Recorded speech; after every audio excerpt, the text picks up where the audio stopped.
안녕하세요, 알틴입니다. 오늘의 주제는 비트코인이고요. 비트코인을 사야 된다, 뭐 사지 말아야 된다 이런 얘기를 하는 게 아니고 이제 비트코인을 상식적으로 이해는 하고 있어야 된다. 비트코인이 뭔지는 알고 있어야 되는 세상이 아닌가. 그래서 그게 뭔지 정확히 알고 있지 모르는 분들, 다른 사람이 설명하는 걸 들어도 뭔지 잘 이해가 안 되는 분들을 위해서 제가 쉽게 비트코인이 뭐다 라고 여러분들이 누군가에게 설명해 줄 수 있을 정도로 한번 이해를 시켜보도록 하겠습니다. 비트코인이 뭐냐? 자, 비트코인이 뭐예요? 라고 물어보면 이제 비트코인을 주로 이제 신봉하는 분들한테 막 이게 들떠가지고 설명을 막 하죠. 이게 막 암호화가 돼 있고, 막 블록체인이고, 이게 미래의 화폐고, 이제 우리의 지금 쓰는 화폐는 다 없어질 거고, 이제 탈중앙화가 되고, 어쩌고 이렇게 얘기를 막 해요. 그래서 뭔가 막 얘기를 막 하는데 뭔 소리인지 모르겠죠. 그래서 제가 이걸 쉽게 풀어서 설명을 해드린다는 겁니다. 이게 도대체 암호화가 뭐고 블록체인이 뭔지, 왜 이걸 미래화폐라고 주장을 하는 건지, 이런 걸 얘기를 하는 거예요. 자, 일단은 이 비트코인, 즉 암호화폐가 이제 미래화폐가 될 거라고 주장을 하는 거기 때문에 기존의 화폐가 뭔지를 이해를 해야 이 암호화폐도 이해할 수 있거든요.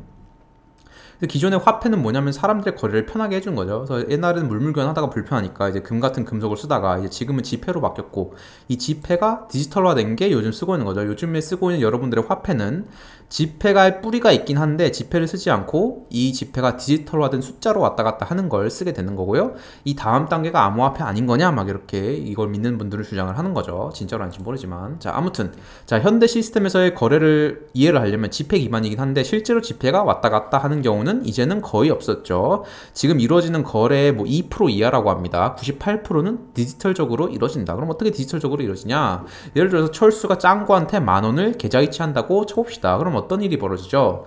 여러분들의 돈이 실제로 왔다 갔다 하는 게 아무것도 없습니다. 여러분 계좌에 있는 어떤 데이터가 이 짱구의 계좌로 이렇게 넘어가는 게 아니고, 철수의 데이터가 짱구의 데이터로 넘어가는 게 아니고, 철수가 그냥 은행한테 얘기를 하는 겁니다. 짱구한테 10,000원 옮겨줘 라고 하면은 이 은행에 장부가 있을 거 아니에요? 그럼 이 장부에 철수 앞에 있던 거를 지우고 빵으로 만들고, 짱구 앞에 있는 빵을 지우고 만으로 바꾸고, 그러니까 이 장부에 있는 숫자만 은행이 바꾸는 겁니다. 철수가 은행한테 말만 하는 거예요. 실제로 뭐가 이 사이에 왔다 갔다 하는 게 아무것도 없습니다. 그냥 은행이 아 그래? 너가 그거 숫자를 바꿀 거야? 하면 은행이 슥슥슥 지우고 숫자 바꾸고, 슥슥슥 지우고 숫자 바꾸고, 숫자가 왔다 갔다 할 뿐인 거다라는 거죠. 그래서 결국 여러분들의 돈은 뭐냐? 실제로 물리적으로 어떤 돈이나 데이터가 왔다 갔다 하는 거는 거의 없는 거고, 이 은행에 있는, 은행 또는 뭐 어떤 계좌 또는 뭐 어떤 정부 기관, 아무튼 간에 그 누군가의 기관에 있는 이 장부, 이 장부에 있는 숫자가 바뀌는 거고, 이 장부가 곧 여러분들의 돈인 겁니다. 이 장부에 뭐라고 적혀 있는 거가 중요한 거예요. 그게 여러분들의 돈이라는 거죠. 그래서 장부의 숫자만 바뀌는 게 현대의 이 디지털적인 금융 시스템이라는 거죠. 그러니까 원래는 종이 돈으로 이게 왔다 갔다 했는데 그게 불편해지고 컴퓨터 기술이 발전하면서 이제 종이 돈이 왔다 갔다 하는 게 아니라 이 디지털 숫자만 바꿀 수 있게 됐다는 겁니다. 그래서 철수가 짱구한테 10,000원을 줬지만 실제로 돈이 움직이는 게 아니고 은행 장부의 숫자만 바뀐다. 옛날에는 진짜 종이의 장부가 있었고 요즘은 이 장부가 디지털로 바뀌었다는 거죠. 자, 여러분들이 예를 들어서 철수가 여러분 카드를 긁죠. 카드를 긁는다는 건 도대체 뭐냐? 여러분들이 카드를 긁는다는 거는 이 카드가 사실상 여러분의 이 돈과 묶여있는 신분증 비슷한 거라고 보시면 돼요. 그래서 철수가 어떤 가게에서 10,000원을 긁으면은 10,000원어치 뭔가를 사면 어떤 일이 벌어지냐면, 철수가 이 계좌에서 이 가게에서 10,000원을 긁었다, 10,000원을 긁었습니다라는 이 디지털 신호, 얘가 여기서 10,000원을 긁었어라는 신호가 은행한테 가는 거죠. 그럼 은행에서 어떤 일이 벌어지느냐? 은행에서 이 철수 계좌에 있던 숫자를 만을 없애고, 철수 계좌에 있던 숫자에서 만을 빼고 이 가게 주인 계좌에 만을 더해주는 거죠. 그러니까 이런 식으로 장부의 숫자만 바뀌는 것이 현대 금융 시스템입니다. 그래서 이런 식으로 누가 어디서 뭐 숫자가 이만큼 바뀌어야 됩니다 라는 신호가 왔다 갔다 하는 것들이 요즘 여러분들이 이렇게 잘 많이 들어보신 이런 것들이 다 이 신호가 왔다 갔다 하는 시스템이에요. 이 신호가 어쨌건 보안된 시스템 상에서 왔다 갔다 해야 될 거 아니에요. 누군가 여기로 해킹해가지고 이 가게에서 100만원이 긁혀졌어요 라고 어떤 잘못된 신호를 보내면 안 되잖아요. 그래서 그런 것들을 안전화된, 보안화된 시스템에서 왔다 갔다 해줄 수 있는 시스템들이 바로 이런 겁니다. 이게 현대의 금융 시스템이에요. 그래서 결국 여러분들이 이해하셔야 되는 건, 현대 금융 시스템에서 돈이라고 하는 거는 결국 이런 중앙기관, 주로 은행이죠. 이런 중앙기관의 장부에 적힌 숫자에 불과한 거고, 여러분들이 어떤 물건을 사고 팔 때 바뀌는 거는 여기에 적혀있는 숫자를 뒤에서 누군가가, 은행이든 정부든 어떤 큰 회사건 이런 사람을 뒤에서 슥슥 지우고 바꾸고 이거를 하고 있다는 겁니다. 결국 여러분들의 돈은 이 장부일 뿐이라는 거예요. 장부. 그리고 장부를 누가 관리하고 있다? 은행, 정부, 회사. 우리가 어쨌건 신뢰하는 이 사람들이 관리를 하고 있지만 이 사람들이 실수를 할 때도 있다는 거죠. 그래서 이 장부의 관리자가 있는 거, 이 장부를 우리가 누군가한테 믿고 맡기는 게 현대의 금융 시스템이다. 그래서 중앙화돼 있다는 거예요. 중앙에서 누가 이거를 관리를 한다는 거예요. 그런데 이제 비트코인 이런 것들을 만드는 이런 암호화폐를 믿는 사람들은 이 관리자 이거 믿을 수 있는 거 맞느냐? 현대 금융 시스템은 이 장부를 관리하는 정부와 은행을 우리가 맡겨야 되는데 이 사람들이 실수를 할 때도 있는 거고 이 시스템이 해킹될 때도 있는 거고 해킹돼가지고 실제로 돈이 잘못 보내지고 누가 해킹해가지고 돈을 털어가고 이런 일도 있었고 이런 은행들이 여러분들이 맡긴 돈을 가지고 막 도박을 하고 돈을 빌리고 하다가 망쳐먹어가지고 금융위기가 오기도 하고요. 그러니까 이거 믿을 수 있냐는 거죠. 정부가 돈을 막 무책임하게 막 찍어내면 하이퍼 인플레이션 때문에 이제 국민들이 고통을 받을 수도 있는 거고 은행이 뭐 잘못해가지고 망해버리면 이 은행 장부에 적혀있는 여러분의 돈은 휴지 조각이 되는 거고요. 물론 보험으로 보호가 되고 있습니다만 정부에서 어쨌건 이러한 중앙에서 관리하는 애를 우리가 믿고 맡겼는데 얘가 이상한 짓을 해버리면 문제가 생긴다는 겁니다. 그래서 이거를 믿을 수가 있냐라는 거고 사토시 나카모토라는 사람이 아주 예전에 이런 거를 믿을 수가 없기 때문에 우리는 이런 거를 안 믿어도 되는 탈중앙화된, 중앙이 누가 관리하는 게 아니라 탈중앙화된 어떤 시스템을 만들어야 된다라고 주장을 한 겁니다. 여기서 비트코인이 탄생을 하는 거예요. 사토시 나카모토라는 어떤 익명의 어떤 사람이 인터넷에 이 비트코인 시스템을 제안을 하고 만들게 된 거죠. 자, 여기서 이 비트코인 시스템이 대충 어떻게 굴러가는지를 제가 설명을 해드릴 건데 이해를 쉽게 하기 위해서 약간 단순하거나 좀 이렇게 바꾼 부분들이 있어요. 그러니까 큰 틀은 맞는데 엄밀히 말하면 틀린 부분이 있을 수도 있다. 근데 엄밀하게 담아주려면 너무 복잡해져서 약간 바꿨다는 거 양해 부탁드릴게요. 자, 그래서 이 장부잖아요. 결국 이 장부에 있는 숫자가 얼마가 적혀 있느냐에 따라서 우리의 돈이 왔다 갔다 하는 거기 때문에 이 장부를 누군가 중앙이 아니고 모든 사용자가 분산해서 관리하게 하자라는 거거든요. 그래서 모든 사용자가 관리를 하게 한다. 이게 바로 탈중앙화. 이 비트코인의 가장 중요한 개념 중에 하나죠. 탈중앙화를 하자는 겁니다. 그래서 장부가 이렇게 분산되어 있다. 은행에서 이렇게 이 사람들의 장부를 다 관리하는 게 아니고 분산을 하자는 거죠. 분산을 해가지고 이 네 사람이 다 관리를 하자는 거예요. 예를 들어서 이 분산된 장부에 이렇게 각자 5비트코인씩 들어있는 상태로 시작을 한다고 칩시다. 그러면은 이 유리가 얘기를 하는 거예요. 내가 짱구한테 5비트코인을 보내겠다라고 공표를 하는 겁니다. 이 모든 사람들한테. 이 비트코인을 쓰는 모든 사람들한테 다 들을 수 있게 인터넷으로 이렇게 공표를 하는 거예요. 그러면은 이 모든 사람들이 자기 장부에 적는 거죠. 유리가 짱구한테 보낸다네 하고 이게 5를 보냈다 이렇게 기록을 남기는 거고 그렇다면은 유리의 계좌에 있던 5가 없어지고 짱구한테 10이 갔다. 이렇게 모두가 알 수 있겠죠. 그러니까 이 장부를 누군가 책임지고 한 사람이 너가 짱구한테 보낼 거야 하고 쓱쓱쓱 바꾸는 게 아니라 이 모든 사람들이 다 그걸 듣고 다 같이 받아 적는다는 거죠. 자, 그런데 여기서 문제가 있습니다. 이 탈중앙화된 시스템은 익명적이고요. 누군가가 가짜 거래를 전파할 수가 있겠죠. 실제로 이게 누군지 모른단 말이야. 이게 디지털적이고 익명적이고 인터넷으로 이루어지는 거기 때문에 짱구가 철수한테 10비트코인을 준다라는 뭐가 신호가 어디서 들려오는데 이걸 진짜 짱구가 말한 게 맞아? 를 확인하기가 힘들다는 거예요. 익명성이고 인터넷으로 이루어지는 거니까. 이거를 철수가 가짜로 보내는지 어떻게 하냐는 거죠. 그래서 이게 진짜 짱구가 보낸 게 맞아?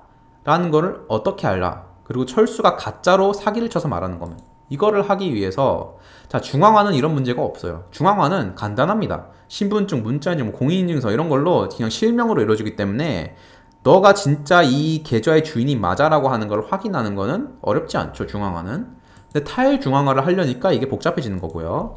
그래서 예를 들어서 뭐 신분증을 확인한다 칩시다. 뭐 짱구가 이거 진짜 보낸 거 맞아? 너 신분증 제시해봐 이러면은 뭐 이거를 확인해줄 중앙기관이 필요하잖아요. 뭐 문자 인증 해봐 이러면 이걸 또 확인해줄 중앙기관이 이게 진짜 맞다는 걸 필요하잖아요. 그러니까 이거는 이 시스템을 만든 거는 탈중앙화를 하고 누군가 관리자가 없게 하려고 하는 건데 익명성도 훼손되고요. 탈중앙화가 아니게 되죠 이러면. 그러니까 이런 거는 안 돼요. 그러면은 자, 이거를 해결하기 위해서 나오는 게 프라이빗 키와 퍼블릭 키고 암호화 개념입니다. 암호화. 그래서 짱구가 이 거래가 진짜라고 익명으로 디지털 서명을 해주면 돼요. 그래서 이거는 내가 보내는 게 맞다라고 짱구 인증의 도장을 땅 박아가지고 이 사인을 공표하면 되겠죠. 그래서 철수가 가짜로 이거를 얘기할 수 없는 거예요. 왜? 뒤에 인증 마크는 짱구만이 붙일 수 있기 때문에. 자, 이 짱구의 이 프라이빗 키가 여기서 생기는 개념인데 프라이빗 키와 퍼블릭 키라는 개념이 있어요. 프라이빗 키는 프라이빗, 개인의 키라는 거죠. 그래서 이 프라이빗 키는 짱구의 이 주소, 짱구 앞에 있는 짱구 이름으로 된 비트코인을 움직일 수 있는 암호고요. 이론상 짱구만 알 수 있어요.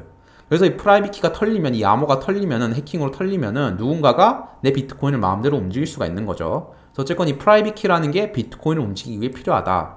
여기서 암호화라는 과정이 들어가요. 그래서 예를 들어 짱구의 프라이빗 키가 01001이라는 어떤 숫자라고 쳐봅시다. 이게 짱구의 프라이빗 키예요. 이거는 짱구만이 알고 있어요. 그러면 짱구가 철수한테 10비트코인을 보낸다 라는 메시지 플러스 나의 프라이빗 키를 합쳐가지고 이 메시지와 이 프라이빗 키를 합쳐서 암호화 과정을 거치면은 어떤 암호화된 어떤 값이 나오죠. 이게 이 짱구의 디지털 서명이 되는 겁니다. 내가 이 프라이빗 키를 입력해야지만 이게 암호화돼가지고 어떤 숫자가 나오기 때문에 이 암호화된 이 값은 짱구만이 할 수 있어요. 이 프라이빗 키를 가지고 있는 누군가만이. 그래서 이게 디지털 서명이라고 치면은 나머지 사람들은 뭘 할 수 있냐면 이 디지털 서명이 진짜인지 확인할 수 있습니다. 이 프라이빗 키 값을 정확히 입력한 게 맞아? 라고 확인할 수 있어요. 이걸 어떻게 확인하냐? 짱구의 퍼블릭 키로 확인할 수 있습니다. 그러니까 짱구의 프라이빗 키는 짱구만 알고 있지만 퍼블릭 키는 공표가 돼 있어요. 모든 사람이 다 알고 있습니다. 그래서 이 디지털 서명의 진위 여부 확인에 쓰이고요. 그래서 퍼블릭 키가 ABC라고 치면은 이 디지털 서명과 퍼블릭 키를 이 값을 같이 어떤 진위 확인 함수에 넣어서 참이 나오면 이 사람들이 알 수 있는 거죠.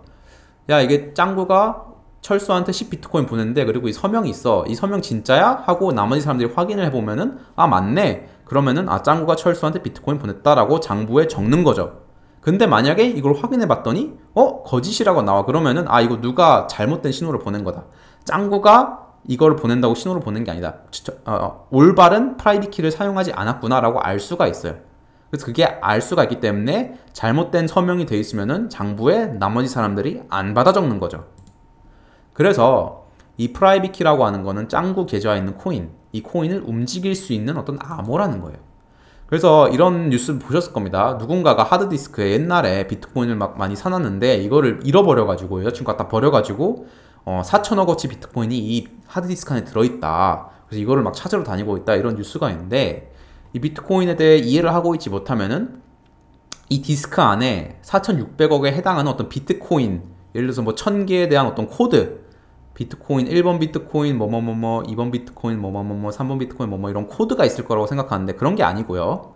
이 하드디스크에 있는 거는 이 남자의 이 비트코인의 프라이빗 키가 있는 거예요. 이 비트코인이 4,600어치 비트코인이 누군가의 계좌에 있다는 거는 모든 사람들의 장부에 기록이 돼 있어요. 그 계좌에 4,650억의 비트코인이 있어라는 건 기록이 돼 있는데 이 4,650억이라는 비트코인을 내가 어딘가에서 딴 데로 움직이고 이 비트코인을 어딘가에 쓰고 싶으면은 내가 이 프라이빗 키로 디지털 서명을 해줘야 된단 말이야. 근데 이 사람은 이 프라이빗 키를 분실해 버렸기 때문에 하드디스크에 저장해 놓고 분실해 버렸기 때문에 이걸 움직일 수가 없는 거죠.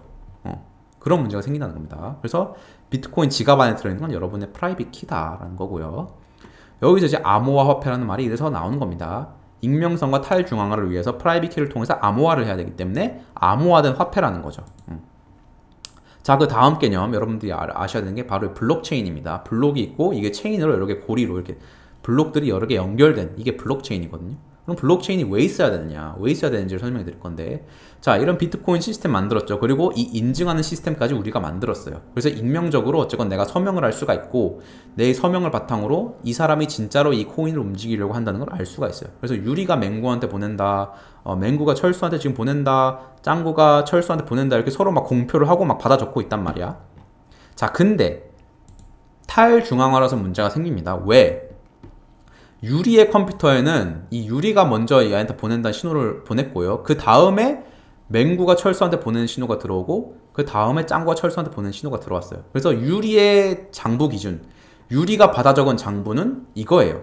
근데 맹구는 자기가 보낸 걸 먼저 입력을 했고 그 다음에 유리가 보낸다라고 하는 신호를 받았고요. 그 다음에 짱구가 보낸다고 하는 신호를 받았어요. 그래서 맹구 컴퓨터 기준으로 자기가 받은 신호는 이거야. 이 순서가 맞아. 그래서 이 탈중앙화되어 있고 인터넷상의 딜레이가 있을 수밖에 없기 때문에 서로가 동시다발적으로 이렇게 신호를 보내게 되면은 누구 순서가 먼저인지 알 수가 없어요. 이 사람들이 다 장부를 나눠가지고 장부가 다 똑같이 통일이 돼야 되는데 이 신호의 딜레이 때문에 누구 장부는 이게 이렇게 돼 있고 누구 장부는 이렇게 돼 있고 장부가 다 달라져 버립니다. 순서가. 이걸 정확히 맞추는 게 불가능해요. 근데 장부가 정확히 안 맞으면 안 되겠죠. 그래서 이걸 어떻게 서로 통일을 할 거냐라는 문제가 발생합니다. 이거를 무슨 기준으로 이걸 예를 들어 그냥 유리가 무조건 맞는 거다 치면은 유리로 중앙화가 된 거네요. 탈중앙화가 아니잖아. 이거를 누구 걸로 맞출 거냐 라고 하는 문제가 생기는 거죠. 그래서 모두의 장부는 일치해야 되는데 이걸 어떻게 하나로 통일하느냐라고 하는 문제가 생기는 거고, 그때 들어가는 게 블록체인입니다. 중앙화는 이런 문제가 없어요. 중앙화는 그냥 은행 서버에 이 신호가 들어온 순서가 맞는 신호지, 이거를 서로 누가랑 내가 통일하고 할 게 없어요. 그냥 은행 서버에 들어온 순서가 맞는 순서입니다. 이게 탈중앙화니까 복잡해지는 거예요.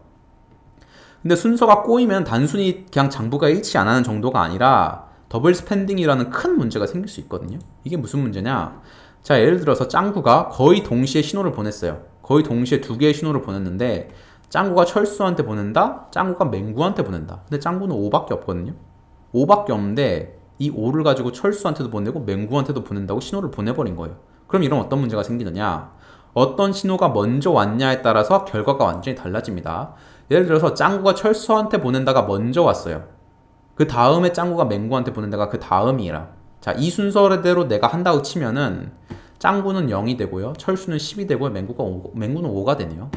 결과적으로 철수가 10이 되는 거예요. 이 두 번째 신호는 말이 안 되니까 짱구한테 비트코인이 없기 때문에 이 계좌에 그러니까 0이 되는 건데, 두 번째 가능성은 짱구가 맹구한테 보낸다가 먼저 가게 되면은, 그럼 반대로 맹구가 10이 되겠죠. 그러니까 순서가 뭐냐에 따라서 어떻게 할 때는 철수가 10이고 어떻게 할 때는 맹구가 10이 돼요. 그러니까 이게 문제가 생기는 거죠. 둘 중에 뭐가 먼저냐에 따라서 누군가는 5비트코인을 더 받게 되는 거예요. 그러니까 이 순서가 이래서 중요해지는 거고, 순서가 꼬이면 문제가 생길 수도 있다는 겁니다. 자, 그러면 이 5비트코인 짱구가 신호를 두 개를 동시로 빵빵 보내버리면은 사람들이 이제 헷갈리는 거죠. 야, 이 5비트코인 철수 거야? 맹구 거야? 누구 거야? 누구께 맞는 거야? 라는 문제가 생기고, 이거를 중앙화된 누가 아니라 이 사람들이 다 같이 결정을 해야 돼요. 이 5비트코인이 누구의 건지를. 자, 그러면 짱구한테 물어볼까요? 야, 짱구야, 너 그거 실수로 잘못한 거 같은데 네 5밖에 없는데 네가 5를 두 번이나 보낸다고 신호를 보냈어. 너 뭔가 잘못한 거 같은데 너 누구한테 보낸 게 맞아? 라고 물어보면 될까요? 안 됩니다. 왜? 짱구가 맹구랑 짜고 얘한테 사기를 친 거면요. 짱구가 사기를 쳤으면 짱구가 철수한테 야, 내가 너한테 5비트코인 줄 테니까 너가 나한테 뭐 1000만 원을 줘 이랬는데, 그래서 짱구가 5비트코인 철수한테 보낸다라고 신호를 보내서 철수가 그걸 믿고 1000만 원 줬어요. 근데 짱구가 알고 보니까 맹구한테도 보낸다고 신호를 보낸 거야. 그래서 짱구한테 야, 너 뭐가 맞는 거야 물어봤더니 아, 맹구한테 보낸 게 맞는데? 이래버리면 철수는 사기당한 거죠. 그러니까 이런 문제가 생기기 때문에 짱구한테 물어보면 안 됩니다. 그러면 다수결로 할까요? 자, 이건 익명의 디지털이고 인터넷상으로만 이루어지는 거기 때문에 이 사람 숫자가 이 몇 명 있는지를 알 수가 없습니다. 내가 IP 주소 새로 파고 막 계좌 새로 파고 하면은 무한정 만들 수가 있거든요. 그러니까 이 짱구 한 사람이 내 표를 행사한 건지 진짜로 내 사람인 건지 알 수가 없어요. 그래서 다수결로 하는 것도 불가능합니다. 사람이 몇 명인지 알 수가 없어요. 자, 그래서 장부에 입력되는 숫자는 지역마다 이 인터넷 딜레이가 있기 때문에 조금씩 다를 수밖에 없고, 이 순서가 바뀌면은 이 비트코인이 누구한테 갈지 모르는 이런 상황이 생기고, 그 점을 악용해가지고 이 방금 짱구가 철수한테 사기를 친 것처럼 맹구랑 짜고 그런 사기도 칠 수가 있다는 겁니다. 이러면 이 시스템이 작동하지 않겠죠. 그래서 탈중앙화된 시스템에서 모두의 장부를 통일하는 게 어렵고, 어쨌건 통일을 해야만 하기 때문에 블록체인 시스템이 나오는 겁니다. 그래서 블록체인이 이걸 통일한 시스템이고, 요약을 하자면 블록체인은 뭐냐면 어떤 순서가 맞지라고 사람들이 웅성웅성 하고 있으면 그냥 센 놈이 맞는 걸로 하자는 겁니다. 그러니까 민주주의인데 모든 사람이 다 이 투기장으로 들어가서 싸울 권한은 있어요. 싸울 권한은 있는데 이긴 놈이 맞는 겁니다, 결국은. 자, 이게 왜 그런지 보여드릴게요. 자, 이 모든 사람들이 이 장부의 순서가 뭐가 맞냐를 가지고 컴퓨팅 파워로 대결합니다. 그러니까 내가 IP 주소나 내 계좌 번호 이런 다수결로 뭔가 하기 위해서, 다수결로 뭔가 정하기 위해서 하는 것들은 디지털이기 때문에 복제가 가능하다는 거예요. 그냥 컨트롤 C, 컨트롤 B가 되기 때문에 안 되고, 단 컴퓨팅 파워, 어떤 컴퓨팅 파워라고 하는 거는 내가 이 컴퓨터를 사는 돈도 들어가고 이 컴퓨터를 돌리는 전기가 들어가기 때문에 이건 내가 무한정 컨트롤 C, 컨트롤 B가 안 되는 거예요. 내가 이 표를 얻기 위해선 실제로 돈을 투자해야 되기 때문에 이거를 가지고 투표를 하자라는 이런 느낌이 되는 거거든요. 자, 그래서 이게 어떤 식으로 실제로 작동을 하느냐. 자, 예를 들어서, 자, 이 순서로 내가 주장을 하고 싶어요. 내 장부에서는 이 순서로 들어왔고, 내가 봤을 때 이 순서가 맞는 것 같아. 라고 한다면, 자, 이 세 개의 신호로 하나의 블럭을 만드는 겁니다. 그러니까 이 개수를 정하는 거예요. 자, 여기서 예를 들어서 세 개라고 치겠습니다. 세 개의 신호는 하나의 블럭으로 만든다. 라고 하는 규칙이 있는 겁니다. 예를 들면은, 자, 여기서 필요한 게 암호화 해시 함수인데, 자, 말이 좀 어렵죠? 복잡하지 않습니다. 어렵지 않아요. 비트코인은 SHA-256이라는 암호화 해시 함수라는 걸 씁니다. 자, 암호화 해시 함수가 뭐냐? 간단합니다. 예를 들어서 어떤 값이 있어요. 간장공장 공장장이라는 거를 이 암호화 해시 함수를 삥 컴퓨터로 돌리면은 정해진 개수의 숫자로 나오는 겁니다. 그러니까 여기에 입력값이 10,000개건, 1000개건, 뭐 200개건 중요하지 않아요. 입력값의 개수는 중요하지 않다. 결과물은 항상 예를 들면 256개의 숫자로 나온다라고 하는 규칙이 있는 거예요. 그러니까 어떤 미지의 값을 이 해시 함수를 돌리면은 정해진 개수의 어떤 숫자만큼, 숫자나 알파벳만큼 이게 딱 나오게 돼 있는 겁니다. 그래서 점 하나만 다르게 찍어도 이 값이 바뀐다. 여기서 암호화라고 하는 거는 이 과정이 암호화되기 때문에 내가 이 숫자만 보고 이걸 역으로 얘가 뭔지를 추정할 수가 없어요. 이게 막 뒤죽박죽 섞이기 때문에 암호화돼가지고 알 수가 없다. 그래서 내가 엄청나게 긴 거를 넣어도 어쨌건 나오는 값의 숫자 개수는 똑같은 거예요. 이게 해시 함수입니다. 어떤 미지의 값을 정해진 숫자로 바꿔주는 어떤 함수. 이게 해시 함수고, 이 정해지는 규칙이 암호화되게 돼 있으면 이게 암호화 해시 함수인 겁니다. 자, 그래서 암호화 해시 함수가 어떻게 들어가냐. 예를 들어서 앞에가 0이 30개인 결과가 나오는 이 값을 찾으라라고 하면 어떻게 해야 돼요? 암호화돼 있죠. 이 값이 앞에 자리가 0이 30개가 되는 숫자를 가지고 얘가 뭔지를 추측할 수는 없어요. 그냥 일일이 대입을 해봐야 됩니다. 암호화 해시 함수에 1 넣어보고 2 넣어보고 3 넣어보고 4 넣어보고 100 넣어보고 뭐 500 넣어보고 600 넣어보고 이걸 계속 넣다 보면은 언젠가 앞에 30자리가 0이 되는 게 언젠가 나오겠죠. 그러면 그게 해시 값인 겁니다. 그래서 이걸 찾으려면은 대입해봐서 일일이 확인해봐야 되기 때문에 강력한 컴퓨터가 있어야 되는 거예요. 그냥 운이거든요. 계속 넣어가지고 이게 나오는 걸 찾아야 되기 때문에 이걸 엄청나게 빨리 할 수 있는 강력한 컴퓨터가 있어야 돼요. 그래서 이 해시 값을 어떤 식으로 찾냐. 제가 이거를 블록으로 만든다 그랬죠. 자, 이거 뒤에 어떤 숫자를 갖다 붙이면은 앞에 0이 30개가 될까요? 일일이 대입해보는 겁니다. 컴퓨터로 대입을 해봐요. 대입을 해봤더니 앞에 30개가 0이 나오는 값을 찾은 거예요. 그러면 이게 해시 값이 되는 겁니다. 해시 값이 된다. 해시 값을 찾은 거죠. 자, 이 해시 값을 찾으면은 이 블럭이 완성이 된 겁니다.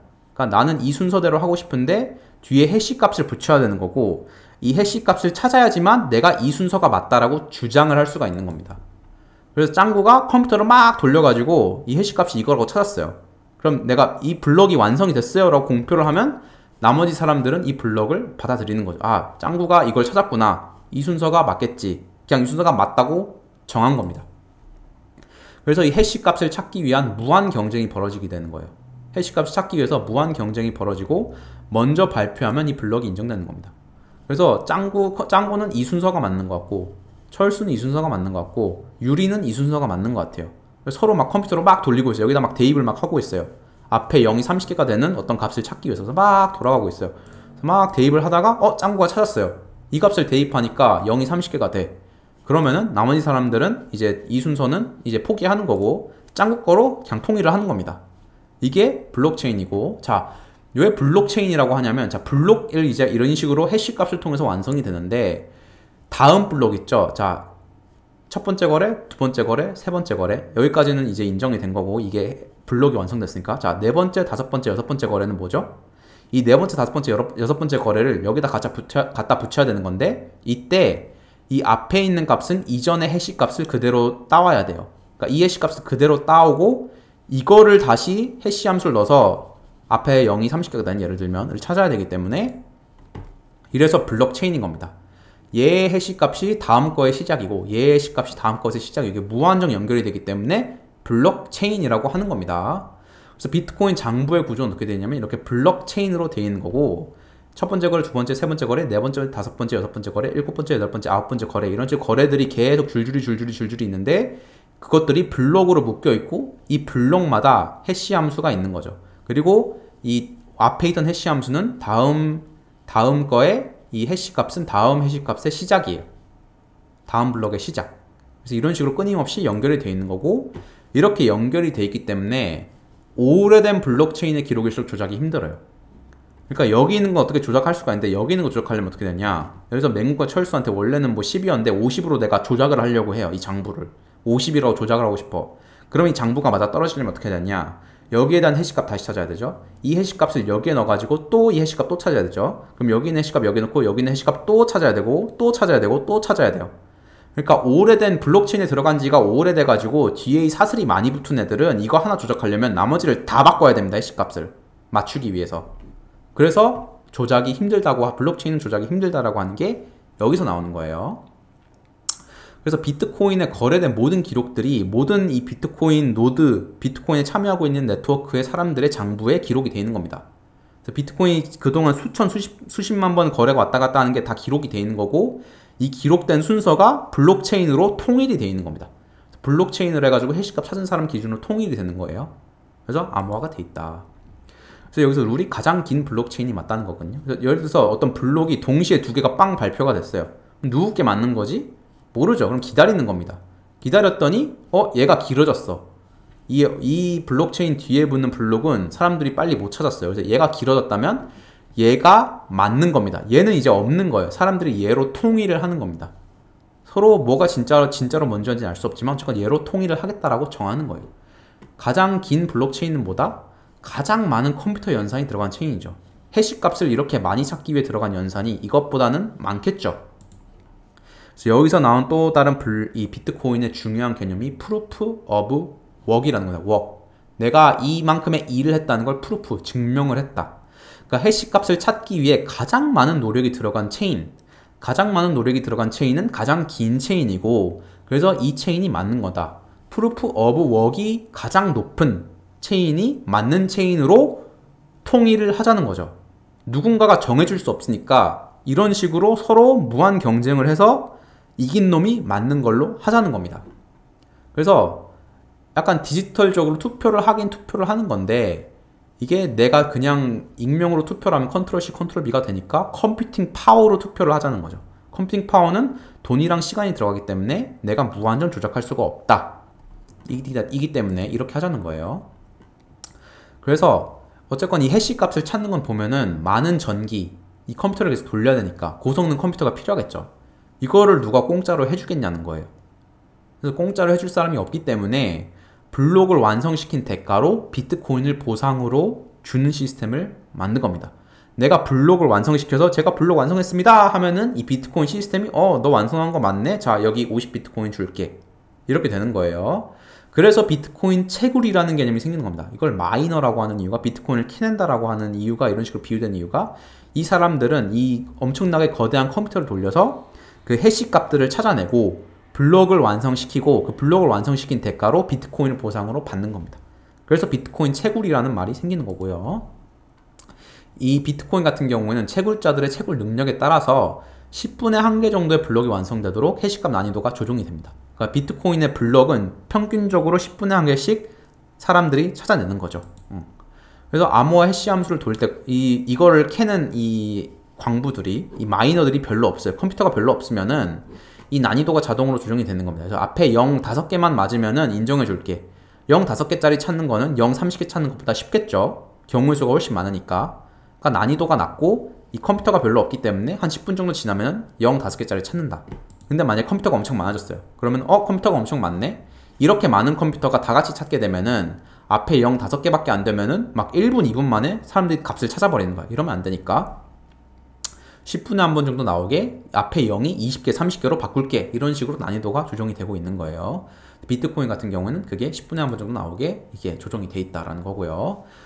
자, 그래서 비트코인은 결국에는 이 장부인데, 이 장부를 모든 사람들이 다 같이 가지고 있는 거고, 그 장부인 숫자를 계속 기록하고 있는 건데, 이 기록되는 순서를 정하는 거는 탈중앙화되어 있기 때문에 서로 일종의 이 컴퓨팅 파워로 채굴자끼리 투표를 해서 컴퓨팅 파워가 높을수록 그 블록을 찾을 확률이 높다. 블록을 찾으면 내가 보상을 받는다. 이런 식으로 돌아가는 거고요.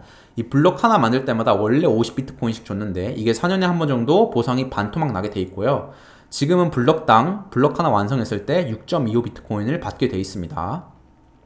그리고 결과적으로 2100만 개, 2140년도쯤에 이 비트코인의 생성은 중단이 되게 설정이 돼 있습니다. 그래서 비트코인 값이 오른다라고 주장하는 사람들 주요 논리 중 하나입니다. 비트코인은 결국엔 희소성이 무조건 올라갈 수밖에 없게 계속해서 생성이 되지 않게 설계가 되어 있기 때문에 언젠가 값이 오른다, 이런 논리가 또 나오는 거예요. 자, 그렇다면 실제로 비트코인을 이용해서 내가, 이거는 어쨌건 어떤 디지털 암호화, 탈중앙화, 화폐라는 개념이기 때문에 실제로 비트코인을 이용해서 내가 물건을 사고 팔 때 어떤 모습으로 이게 나타나게 되느냐를 한번 보자는 거죠. 이해를 해보자는 거죠. 짱구가, 자, 내가 10,000비트코인, 내가 피자를 먹고 싶어. 철수야, 너 피자 2판 있네? 내가 10,000비트코인 줄게. 실제로 있었던 거래입니다. 지금으로는 이거는 거의 2,500억에 달하지만 그때 당시에는 그렇지 않았기 때문에 실제로 있었던 거래예요. 자, 짱구가 철수한테, 야, 내가 피자 2판을 살게 라고 하면은, 자, 짱구가 공표를 하죠. 짱구가 철수한테 10,000비트코인 보낸다. 공표를 했는데 이게 블록으로 완성이 되지 않으면 이 거래는 확정이 안 된 거죠. 블록 안에 들어가야 됩니다. 그래서 이 거래는 지금 멤풀이라고 하는 곳에 그냥 이게 둥둥 떠다니고 있는 거고, 이 거래가 확정이 안 된 거예요. 그러면 철수가 바로 짱구가 나 10,000비트코인 보냈어 라고 멤풀에 넣었다고 이 피자를 주면 될까요? 안 될까요? 안 되죠. 철수는 기다립니다. 자, 거래가 블록화 될 때까지 기다려요. 자, 한 10분 기다렸더니 블록이 완성, 이 채굴자가 이 짱구가 철수한테 보낸다라고 하는 이 기록을 멤풀에서 꺼내가지고 블록을 완성을 시켰어요. 해시값을 찾아가지고. 그럼 짱구가 됐다, 피자 줘. 근데 철수가 그럴 수 있죠. 한 개는 조금 불안해. 제가 얘기했잖아요. 이 뒤에 연결된 블록이 많으면 많을수록 이걸 조작하기가 힘들다고. 하나는 누가 뭔가 어떤 악의를 가지고 조작을 할 수가 있잖아요. 그래서 한 개는 좀 불안하니까 좀 더 기다릴래 라고 하면 짱구가 그거 되게 까다롭게 구는구만 하고 알았어 하고 기다리면은, 자, 두 번째 블록이 또 뒤에 완성이 됐어요. 그러면은 철수가 그래, 2개 정도면은 조작하기가 좀 쉽진 않을 거니까 자, 내가 줄게 하고 피자를 줬어요. 그러면 철수는 10,000비트코인을 얻고 짱구는 2개의 피자를 얻은 거죠. 그리고 시간이 오래 지나가지고 이 블록이 많이 쌓이고 쌓일수록 이 철수가 가진 10,000비트코인이 점점 더 확정이 되는 거죠. 10,000비트코인이 내 거일 확률이 99.99%가 되는 겁니다. 그러니까 이렇게 되는 거예요. 이게 하나만 있을 때는 이 10,000비트코인이 내 거일 확률이 뭐 한 80%다 이러면은 뒤에 여러 개가 쌓이면 99.9999%가 되는 겁니다. 그래서 이 10,000비트코인은 철수 거가 되는 거죠. 이런 식으로 거래가 이루어지게 되는데, 자, 만약에 짱구가 사기를 치려면 어떻게 될까요? 더블 스펜딩 어택을 하려면 어떻게 되느냐? 짱구가 사기 치려면, 자, 철수가 이 블록이 2개까지 완성되는 거, 이 마이너들이, 전 세계의 마이너들이 막 경쟁을 해가지고 블록이 2개가 완성되는 걸 보고 피자를 넘겼단 말이에요. 근데 알고 보니까 짱구도 어마어마한 슈퍼컴퓨터를 가지고 있었어요. 엄청난 이 채굴자였던 거지, 짱구도. 그래서 짱구가 뒤에서 몰래 새로운 체인을 하나 만들기 시작합니다. 새로운 블록을 만드는 거예요. 그래서 짱구가 자기 부계정 찡구한테 10,000비트코인을 먼저 보내게 입력을 하면은, 그 다음에 짱구가 철수한테 10,000비트코인 보내는 거는 성립이 안 돼요. 짱구한테 그만큼의 계좌에 잔액이 없기 때문에 이거는 잘못된 신호로 인식돼서 이건 없어져 버린단 말이에요. 그래서 이런 식으로 조작을 하는 거죠. 10,000비트코인이 철수한테 가는 게 아니라 나한테 다시 돌아오는 블록을 뒤에서 몰래 만들기 시작을 합니다. 뒤에서 몰래 만들고, 나머지 마이너들은 이건 이미 완성을 했고 이 세 번째 거를 막 만들고 있단 말이에요. 이 세 번째 해시값을 막 찾고 있어요. 막 찾고 있는데 짱구는 뒤에서 몰래 새로운 블록을 만들고 있다. 짱구가 컴퓨터가 엄청 세가지고 두 번째 거를 또 만들었어요. 두 번째 거 또 만들고 여기는 아직도 찾고 있어 막. 그리고 결국 짱구가 얘가 나오기 전에 세 번째 블록을 완성해버리면 가장 긴 블록체인은 이게 되죠. 짱구께 되죠. 그럼 가장 긴 블록체인이 이게 되니까 짱구의 이 블록체인이 맞는 블록체인으로 인정이 돼버리는 거예요. 나머지 사람들이 짱구께 제일 기네? 그럼 짱구께 맞는 거지. 이렇게 되는 거거든요. 그러면 이건 나가리가 되고 결국 어떻게 되냐? 짱구는 10,000비트코인 자기 부계정으로 들어갔고요. 10,000비트코인 아직도 갖고 있고 피자도 갖고 있고 철수는 거지가 되는 거죠. 그래서 실질적으로 짱구는 이 10,000비트코인을 자기 자신한테 돌려주는데 한 번 쓰고 철수한테 피자 사는데 또 한 번 쓰기 때문에 더블 스펜딩이라고 하는 거거든요. 자, 근데 이게 현실적으로 거의 어렵습니다. 왜 어렵냐? 어쨌건 짱구는 혼자서 이 수많은 다른 채굴자들이랑 경쟁을 해야 돼요.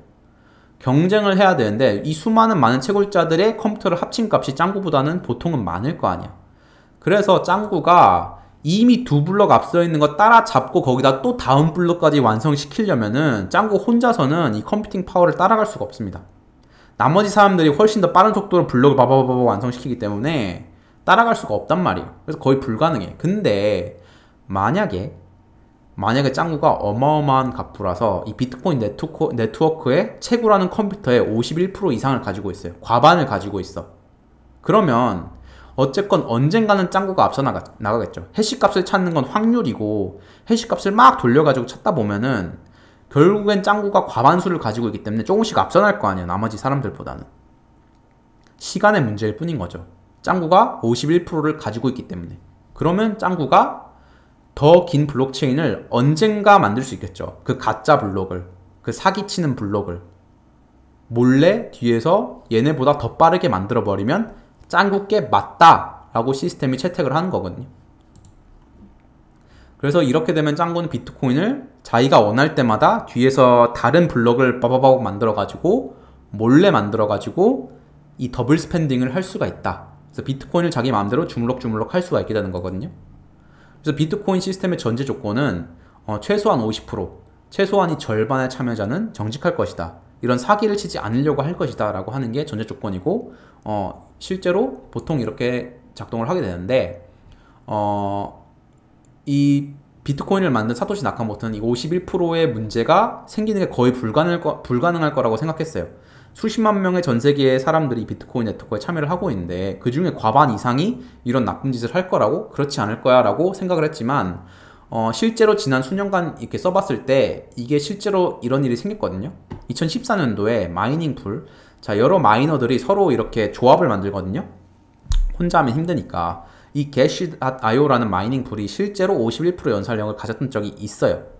단지 근데 이때 이 마이닝 풀에 있던 마이너들은 비트코인의 시스템을 믿는 사람들이었기 때문에 자발적으로 이 마이닝 풀에서 탈퇴를 했어요. 51%가 안 되게. 그래서 51%를 찍으니까 사람들이 자발적으로 탈퇴를 했다고. 그러니까 자발적으로 사람들이 이 시스템이 돌아가도록 믿어줬기 때문에 비트코인에 대한 공격이 일어나지 않았지만 비트코인 골드 같은 경우, 이거는 다른 비트코인에서 파생된 코인인데 얘 같은 경우에는 좀 이용자 수가 작죠. 그러니까 누군가가 맘먹으면 51%를 얻을 수가 있었던 겁니다. 좀 작으니까 비트코인보단 규모가. 그래서 실제로 더블 스pen딩 공격이 여러 번 있었어요. 비트코인 골드 같은 경우에는. 그러니까 이 51%의 이 공격이 힘들지만 불가능하진 않고 특히 알트코인, 어떤 규모가 작은 코인일수록 더 쉽다는 거죠. 그래서 자, 쭉 정리를 한번 해보자면 현대시대 돈은 어떤 장부에 기록된 숫자일 뿐이고 기존의 금융은 누군가한테 믿고 정부나 은행이나 이런 데 믿고 내가 장부를 맡기는 거고요. 비트코인은 이런 걸 믿을 수 없다. 정부를 믿을 수 없다. 은행을 믿을 수 없다. 그러므로 탈중앙화를 해야 된다. 그래서 암호화된 디지털 서명을 통해서 익명적으로 이걸 거래를 하고 탈중앙화된 장부의 어떤 일관성, 서로 이 장부에 기록된 숫자들이 다 맞아떨어지게 하기 위해서 블록체인을 쓴다 라고 하는 것입니다. 자, 다음으로 이제 비트코인을 실제로 사야 되느냐, 비트코인의 내재 가치는 뭐가 있느냐, 지금 사람들이 생각하는 우려는 뭐가 있냐, 이런 주제로 얘기를 할 거고요. 너무 길어지기 때문에 2부에서 다시 인사를 드리겠습니다.